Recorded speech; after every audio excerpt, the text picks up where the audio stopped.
prédominant dans ces textes. C'est-à-dire que cette tchouva, elle m'engage, mais en même temps, elle engage le monde entier.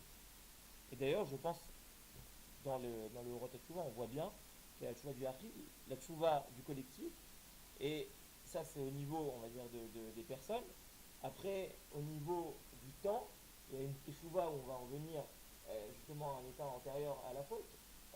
D'ailleurs, si j'ai bien capté cette idée, et je trouve cette idée extraordinaire, on dit toujours, on est sûr de rien, la seule chose dont un homme est sûr, c'est qu'un jour il va mourir. J'ai cru comprendre dans ce livre que non, je viens au monde pour réparer la faute. J'ai aucune certitude qu'on va mourir. On va réparer ça. L'homme, à la base, I hadrat ba, on revient à toi. La nature de l'homme, c'est d'être immortel. Par la faute, il est devenu mortel. Nous, on n'a pas une fatalité. On n'est pas venu au monde en disant c'est fini. Tout le monde meurt un jour ou l'autre. Non. On a un travail à faire. C'est de revenir à cet état antérieur, pas seulement à titre individuel, mais à titre collectif, au niveau de toute l'humanité. J'avance. Pour revenir sur le texte, la kasha kan me'ava kan me'ira. Donc, quand est-ce que ça se transforme, les donotes, donc une faute intentionnelle, des fautes intentionnelles en mérite, quand c'est fait avec amour. Quand est-ce que ça se transforme juste en faute inintentionnelle, quand c'est fait avec crainte. En temps dans les détails, on n'a pas le temps. Je finis sur cette dernière partie rapidement. On ramène une braïta au nom de Rabbi Meir. Haya Rabbi Meir Omer. D'accord. Donc de la tchouva. Comment Rabbi Meir il va décrire la grandeur de la tchouva? Comme je disais tout à l'heure, chez Bishvil Yachid chez Asa Tchouva, Mochalin Ekol Haolam Kulo. Un individu fait tchouva, on pardonne au monde entier. D'où il apprend ça? Chez Nehemar Erpa Meshuvatav Ohavem Nedava Kishav Api Mimenu. Mehem lo Nehemar et la Mimenu. Donc, je vais les guérir de leur retour au pluriel, donc au niveau collectif, la tchouva collective, Kol Haolam Kulo, Kishav Api Mimenu, car j'ai apaisé ma colère Mimenu de l'une, de la tchouva du Yachid, de la tchouva de l'individu. Mais Hem le Nehema, on ne parle pas de la tchouva de tous, il n'a pas guéri tout le monde par la tchouva du collectif, il a guéri tout le monde par la tchouva du Yachid Mimenu. Et là, Mimenu. Et ici, je partagerai avec vous aussi de façon éclair, comme la tchouva de Resh Lakish, deux enseignements, celui du Maharsha et celui du Ben Ishraï. Le Maharsha, il ramène un principe qui est connu de tous. Le monde, à tout instant, il est 50-50, Chetio Zakai, Chetio Chayav.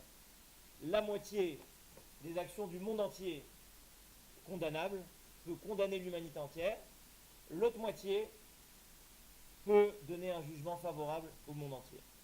Et nous, chacun, à titre individuel, d'ailleurs, lundi prochain, l'homme va être créé, le jour de Rosh Hashanah. Un homme, pas une société, un homme, parce que d'un homme dépend toute l'humanité, aussi aujourd'hui. À titre individuel, chaque action peut faire pencher tantôt à gauche, tantôt à droite, dans le côté Chayav ou dans le côté Zakai. Donc toute l'humanité dépend de moi. Donc, si on part du principe que les deux notes une faute intentionnelle par une chouva mais à Ava, une chouva faite avec amour, ça se transforme en zrout. Moi, je veux participer dans le bilan, voilà, parce que j'aime les chiffres. J'étais dans le côté négatif, d'accord? Moi, j'étais de la dette pour la communauté, pour l'humanité. Je transforme cette dette en crédit. Parce que j'ai fait tchouva, je transforme mon moins 1 en plus 1. D'ailleurs, ceci dit, ça ne fait pas un décalage de 1, ça fait un décalage de 2. Donc je fais balancer l'humanité tout entière dans le Zakai. Et c'est en ça que, en faisant tchouva, un individu fait tchouva, alors on va pardonner au monde entier parce que finalement le bilan comptable de l'humanité, il est positif. Et dernière explication du Ben Ishraï sur cette partie, il dit c'est pas possible. C'est pas possible de pardonner quelqu'un s'il n'a pas fait tchouva. C'est-à-dire que Raphaël il a fait tchouva, on ne va pas pardonner au monde entier. Le monde entier doit faire tchouva. Ça n'a pas de sens. Et maintenant on va revenir sur cette idée et on va conclure sur ça, en tout cas cette partie. Et j'espère, je vois un Ferrand, il a pris des notes. J'espère qu'il tient réponse par là. Je vais conclure sur cette idée. le Ben Israël nous dit la chose suivante. On a dit quoi l'Israël a régime est basé. C'est quoi d'ailleurs? On parlait de dette et de crédit, mais la harvout, c'est pas juste je suis responsable de l'autre, je suis garant pour l'autre. C'est-à-dire que si l'autre ne paye pas sa dette, c'est moi qui la paye. C'est ça qu'on est Israël a régime est basé au sens littéral.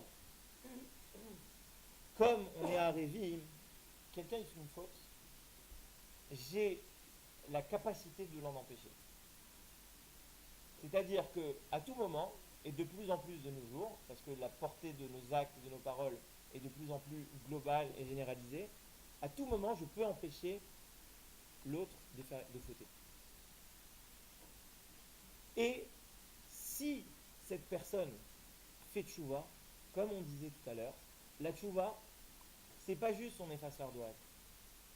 On transforme, c'est-à-dire quelque chose d'extraordinaire. On revient dans le passé et on change un détail du passé. On revient à un état antérieur à la faute. La faute n'a pas existé en tant que faute. Elle a existé en tant que bonne action. On a complètement changé la nature de cette action. On l'a réorientée. Et c'est, pour moi, au niveau, pour être pragmatique, c'est lié à une prise de conscience. C'est-à-dire que la tchouva, c'est la prise de conscience. Cette prise de conscience fait que j'ai dévoilé un potentiel. Si Reilar le Horaïta, ce potentiel que j'ai dévoilé, je le réoriente vers la Torah, alors forcément, cette énergie que j'ai dévoilée au moment de cette action, même s'il était mal orienté, eh ben, ça va contribuer à du zrout. Et donc, c'est ça cette arvout. C'est ça cette arvout, c'est que tout le monde est responsable de la faute que j'ai commise. Mais vu que ma faute n'existe plus, alors on a pardonné à tout le monde. Parce qu'ils ne m'ont pas empêché de faire cette faute. Mais c'est pas grave, c'est plus une faute. Voilà. J'espère avoir présenté quelques aspects de la tchouva. Les conséquences de la faute, les conséquences de la faute. Quelqu'un qui fait tchouva? Oui, il y a eu des conséquences de la faute. Oh. La faute, elle a disparu, d'accord, mais les conséquences. Ah non, mais c'est tout qui a été transformé. Comme je dis, on est retourné à un état antérieur à la faute, on a changé la nature de l'action. Alors on va voir. Est-ce que ça annule les conséquences?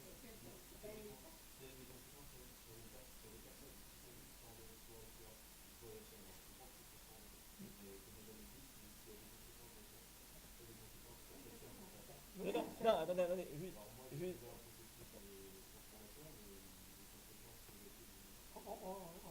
On va renforcer la question. Quelqu'un qui a tué.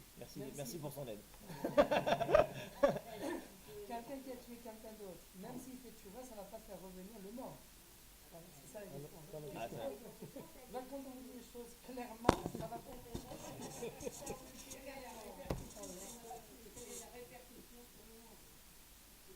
Le mort ne reviendra pas. C'est juste par rapport à l'exemple du rassemblement, et justement j'attendais un exemple, parce que c'est plus intéressant de parler d'un exemple. Hier, j'ai été interrogé à la radio, Cannes, et hors antenne, je décrivais justement les sonneries du chauffard et les cavanotes du Tokea. Je disais, et je vous laisse la parole, mais juste pour répondre à la question, je disais la chose suivante. J'entendais de Rav Melamed, il disait que Tashrat, Tashatarat, les kiyot qui entourent les trouot, les kiyot sont de nature de la simcha et du shalom. Les trouot, ça vient apporter justement ce réveil, cette peur, cette ira, la harada, tout ça. Mais la tkiya, c'est la joie. Et quand on a raccroché, elle me dit, quand vous avez dit ça, vous m'avez fait pousser un électrocardiogramme. Et la tkiya Gdola, ça m'a fait penser à ce son continu. Je dis, déjà, heureusement qu'elle n'a pas dit ça à l'antenne. Bon, en même temps, on a enregistré. Mais ce que je lui ai répondu, et je vais tout de suite laisser la parole en instant, ce que je lui ai répondu, c'est que dans les Jvarim, d'accord, un mashber, c'est une dépression, d'accord. Dans la dépression, on a créé une forme de profondeur. C'est-à-dire que si vous prenez, on va dire, le signal sinusoïdal comme ça, on voit qu'il y a de la profondeur dans le mal, mais cette profondeur dans le mal, elle se traduit aussi par une profondeur dans le bien. D'accord? Mais il y a des mouvements avec des amplitudes plus ou moins importantes en fonction justement de la grandeur, de la vigueur, de la force de la personne. Le signal continu, qu'elle a assimilé à la mort, et la mort en soi, ça fait peur. Je l'ai dit, la mort, ça fait peur. Mais ce signal continu, c'est la tzikout. La mort, c'est quoi? C'est une neshama qui sort d'un gouffre. C'est une neshama qui sort, donc il y a du Ensof qui sort du Gvoul. C'est pas quelque chose, excusez-moi de dire ça, de mauvais en soi. C'est pas quelque chose de mauvais en soi. Et si on reprend l'exemple donc, du Ratéran et vos deux questions, si quelqu'un a tué, il est possible qu'en faisant tchouva, déjà, quand quelqu'un, enfin dans un crime, celui qui tue devait tuer, celui qui meurt devait mourir. D'accord? C'est-à-dire que il n'est pas juste un dommage collatéral. D'accord? Il a sa propre existence. Donc je répare mon monde, mais lui aussi a son monde. Maintenant, je change complètement la nature de l'acte et je change complètement aussi pourquoi cette personne est partie. C'est-à-dire que même la nature de sa mort. Maintenant. On va continuer sur le programme. On a des limites. Et ce que je veux retenir de l'étude intéressante de Raphaël, c'est le fait que peut-être vous n'avez pas remarqué, mais il nous a parlé de Rabbi Meir. C'est un sage qui reste Israël au IIe siècle. Ensuite, on a passé à Resh Lakish et Rabbi Yochanan, qui sont un peu plus tard. On a sauté au Maharsha du XVIe siècle, en Pologne. On a parlé de Rabbi Lubavitch, qui est du monde chassidique du XXe siècle. On a parlé du Rav Kook, du Ben Ishraï du XIXe siècle. On a parlé de Levinas, qui est déjà d'un autre monde. Levinas et le Rabbi de Lubavitch, ce n'est pas exactement la même personnalité intellectuelle. Et on a parlé de Dostoïevski, parce que Dostoïevski aussi il connaît cette notion-là de tchouva, de remords, parce que ce n'est pas une notion qui est spécifique en soi dans le judaïsme. Elle existe dans toutes les religions, elle existe dans tous les modes de pensée, bien que les fondements sont un peu différents et les applications sont certainement différentes, mais en fait la notion de tchouva, elle implique beaucoup de modes de pensée, beaucoup d'horizons et beaucoup d'orientations très différentes l'une de l'autre. Et dans l'étude qu'on vient de faire, ils sont en discussion, ils sont en amalgame, et ils sont en danse continuelle. Et dans ce livre-là, dans l'introduction, mon père, ce qu'il fait à l'introduction, c'est un peu de mettre de l'ordre dans les différentes idées. Et c'est ce que je vais essayer dans les 20 minutes prochaines, de montrer qu'il y a en fait des lignes conducteurs autour desquelles on peut s'orienter. Et je vais essayer de simplifier les choses autant que possible. La première approche de cette notion de tchouva que je vais vous présenter, elle a trouvé une expression exemplaire chez le Rambam, Maïmonide, qui a écrit Hilchot Teshuvah. Hilchot, comment on traduit Hilchot? Les lois de la tchouva. Déjà comme titre, ça veut dire que le Rambam il fait sortir le monde de la tchouva, de la spontanéité, de la subjectivité. Il y a des halachot de tchouva, il y a des règles directives.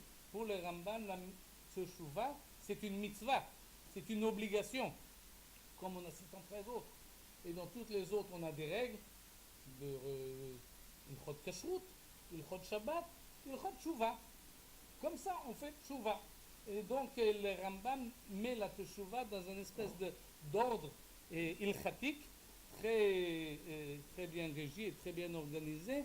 Et il l'organise d'ailleurs dans 10 chapitres. Ilchot tchouva, il y a 10 chapitres. Dans les yeshivot, on nous dit il y a 10 chapitres, c'est pour les Aseret Yemei Tchouva.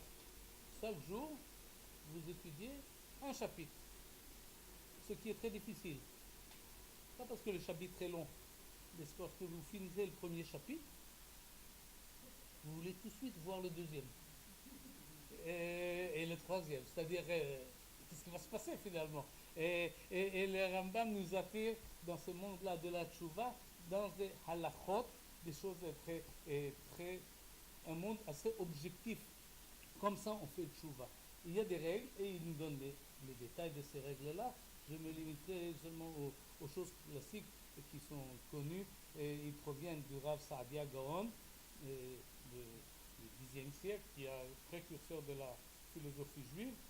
Et le Rav Saadia Gaon fixe la tchouva dans le processus suivant.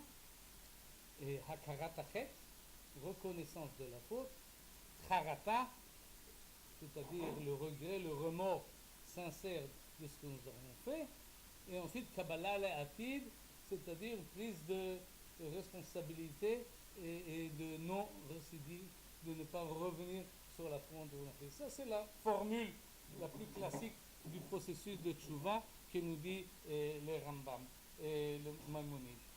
Ce processus-là, qui est très bien organisé et qui est même très détaillé, et elle a son dynamisme à elle, à lui, et elle a sa logique interne.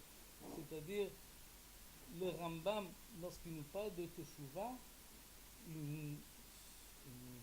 pas seulement il nous organise le processus et il nous montre comment on fait Teshuvah, sur quoi on fait Teshuvah, quand on fait Teshuvah. D'ailleurs, dans ces trois sortes ces trois niveaux de Teshuvah, ces trois étapes de Teshuvah, et il ajoute une quatrième, le vidouille. Le vidouille, c'est-à-dire donner expression verbale à ce que je viens de dire. Il ne suffit pas de reconnaître la faute. Il faut dire Khatati, Aviti, Pashati. Il ne suffit pas d'être dans le remords. Il faut le dire. Boshti, Nichlanti, j'ai honte de ce que j'ai fait, je regrette de ce que j'ai fait. Il faut l'exprimer. Et il faut prendre des décisions pour la suite. Et Kabbalah l'a-t-il, il faut déclarer, je ne reviens pas sur la faute. C'est pourquoi il insiste tellement sur le vidouille, qui est d'ailleurs les textes de la liturgie, et nous ont retenu, et la journée de Kippour, on fait le vidouille une fois, deux fois, trois fois, etc. Pourquoi c'est tellement important? Parce que pour le Rambam, ce qui est important dans la Teshuvah, c'est une prise de responsabilité de nos propres actes.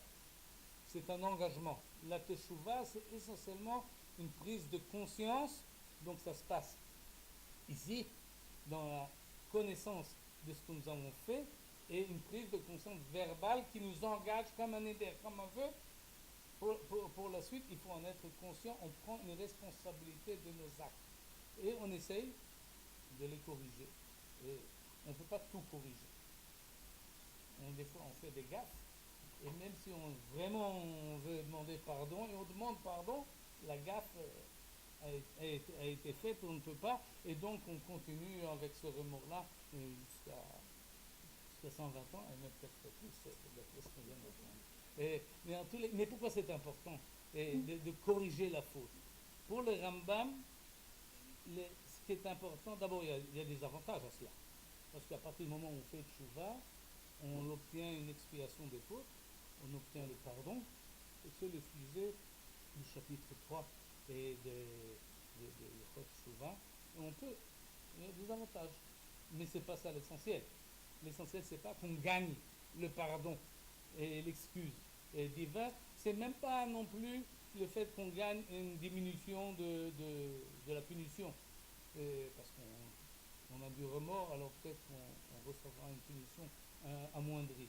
Non, ça c'est pas l'essentiel. L'essentiel pour les Rambam, c'est la chose suivante. La faute que nous avons fait risque, et presque à coup sûr, nous influence dans notre jugement et dans la liberté de nos décisions qu'on va prendre à partir de là, par la suite.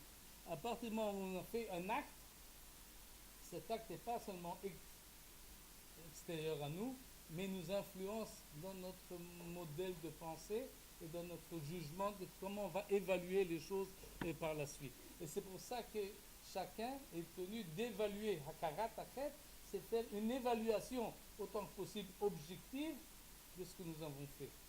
Et sinon, on risque d'être dans l'engrenage de la faute que nous avons fait.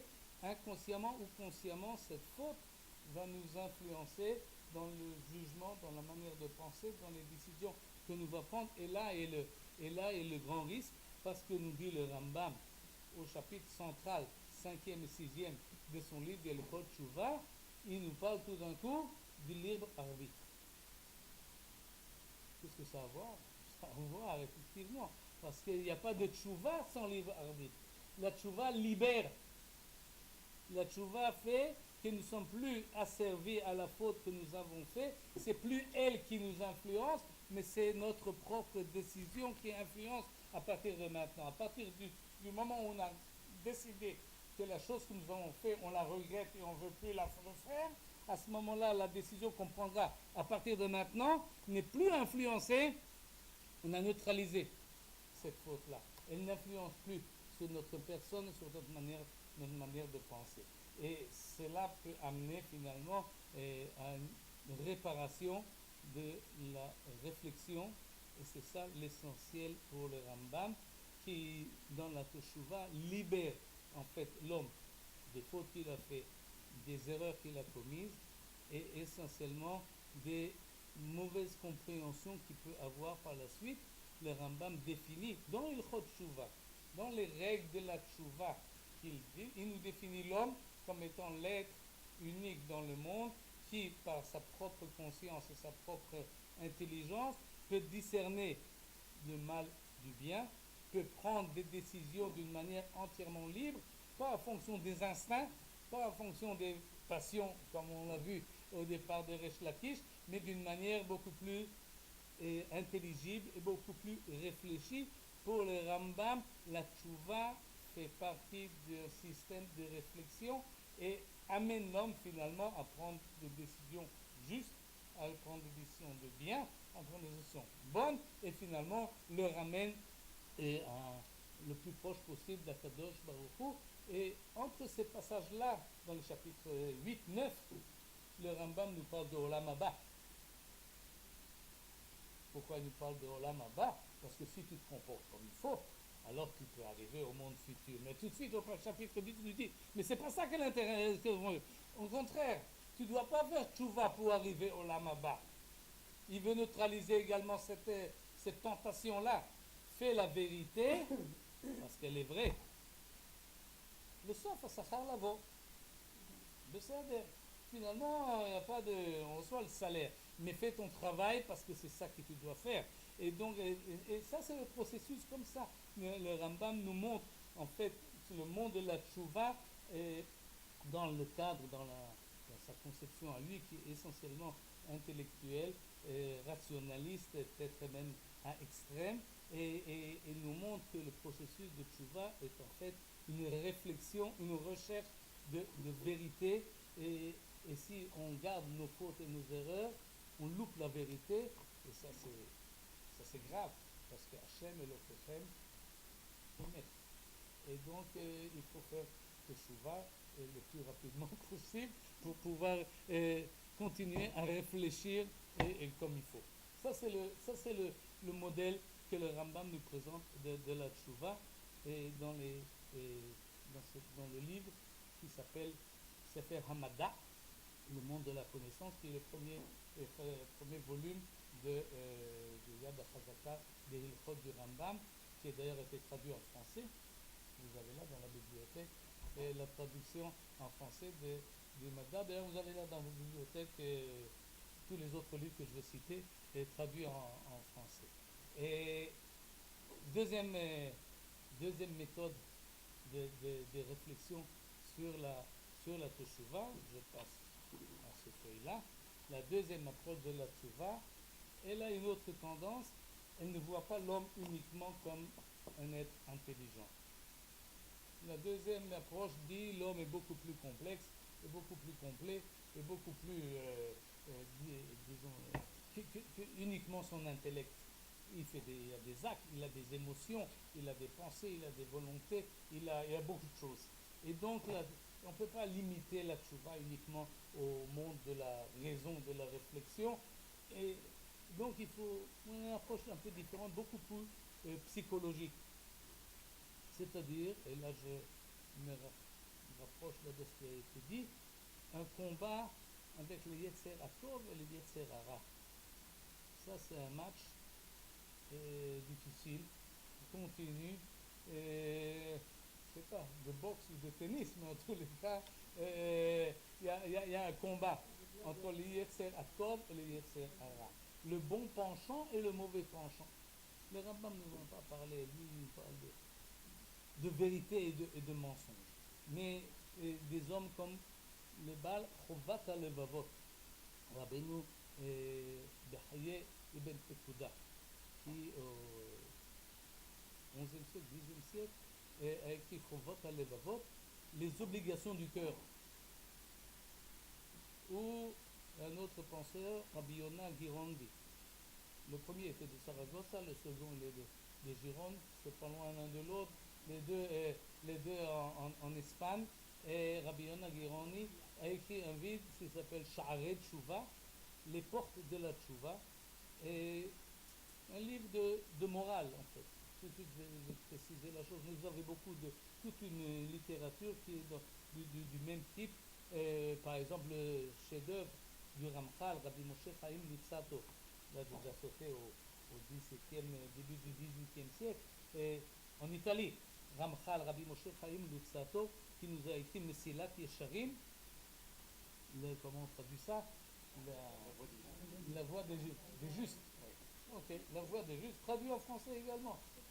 Pardon?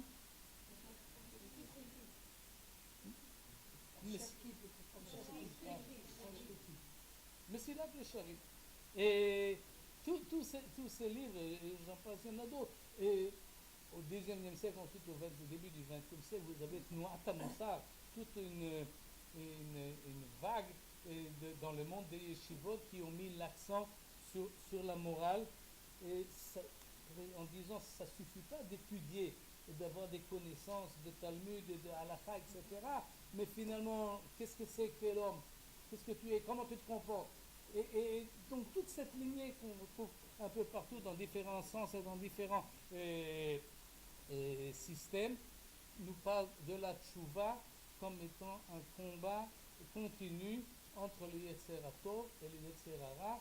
Le but est de neutraliser, je dis maintenant neutraliser un peu comme on dit dans neutraliser le Yetzer Hara, comme on dit dans les nouvelles, dans les Hadashot à la radio, un mechabel neutral. Oui, ça veut dire en français, le terroriste a été neutralisé et vous ne savez pas très bien qu'est-ce qui lui est arrivé. Et le Yetzer Hara, on le neutralise. Et c'est-à-dire, on ne sait pas très bien ce qui lui arrive. Est-ce qu'il a été éliminé entièrement ou est-ce qu'il est... L'essentiel, c'est pas ça. L'essentiel, c'est que le Yetzer Hara n'a plus son influence néfaste. Il peut encore exister, mais ce n'est pas lui qui influence la chose. Il ne nous frappera plus. Il faut le neutraliser, presque orienter tous nos efforts dans le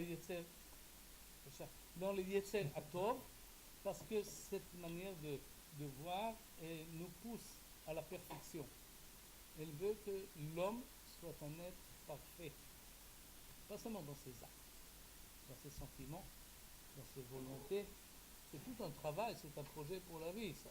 C'est pas... Et d'ailleurs, dans ces livres-là, dans des pédagogies différentes, des didactiques différentes, ça passe de l'ascétisme, par exemple chez les Chassidés Ashkenaz, et on nous dit tout un système ascétique pour corriger nos erreurs et pour nous orienter vers le bien.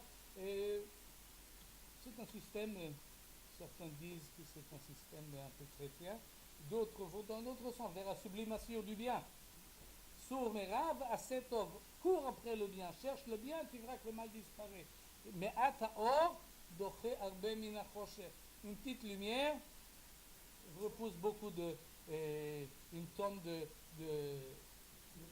d'obscurité. Et donc tous ces livres-là, et toute cette manière de penser, veulent organiser l'homme, je le cite, lui donner la tchouva. C'est dessus de ce livre-là, oui, une dynamique de progrès de l'être devant permettre à l'âme de se libérer des servitudes charnelles afin que l'homme puisse vivre dans la réalité accomplie de sa ressemblance divine. L'homme doit vivre dans une ressemblance divine. Comme Akadosh Baruch Hu est parfait, l'homme doit aspirer à la perfection. Et cette aspiration ne concerne pas seulement les mitzvot et les averot, les doigts, les obligations passive ou active, mais joue essentiellement sur l'ensemble de la personnalité humaine, sur sa volonté, sur ses sentiments, sur ses aspirations. Et celui qui livre, d'ailleurs dans les yeshivot, vers le Filat Arvit, un peu avant la prière du soir, il y a un responsable qui frappe sur la table et il dit fermez les livres, ouvrez les livres de Moussard.